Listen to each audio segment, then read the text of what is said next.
আমরা এমআইএম পার্টির পক্ষ থেকে আজকে আমরা কলকাতা রওনা হচ্ছি। আমাদের ব্যারিস্টার আসাদুল সাহেব আজকে নাইটে আসবেন এবং আমাদের এই বীরভূমে গোটা পশ্চিমবাংলায় যতগুলি আমাদের মেন প্রার্থী দেওয়া হবে সেই প্রার্থীর আজকে নাম ঘোষণা হবে এবং অ্যানাউন্সমেন্ট হবে আর প্রেস কনফারেন্স হবে।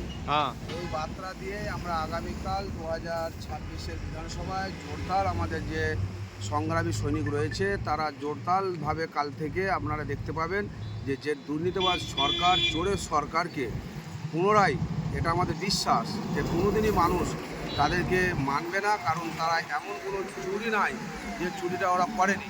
বর্তমান টিএমসি সরকার আমাদের মুসলমানদের মৌলিক অধিকার ওয়াকফ বিল নিয়ে যে ভাষাটা বলেছিলেন সুতি থানা মুর্শিদাবাদে, যে তোমরা যদি বাড়াবাড়ি করো তাহলে দিল্লিতে গিয়ে বাড়াবাড়ি করো। তাই আমরা আমাদের জনগণকে বার্তা দিতে চাই, আপনারাও ওদের যারা প্রতিনিধি আসবে এবং ভোট চাইবে তৃণমূলের, আপনারা জোরতাল তাদেরকে ভয় নাবে বলবেন যে তোমরা ভাই ভোট যদি প্রয়োজন থাকে তোমরা দিল্লিতে গিয়ে ভোট চাও, আমাদের ভোট পাবে না।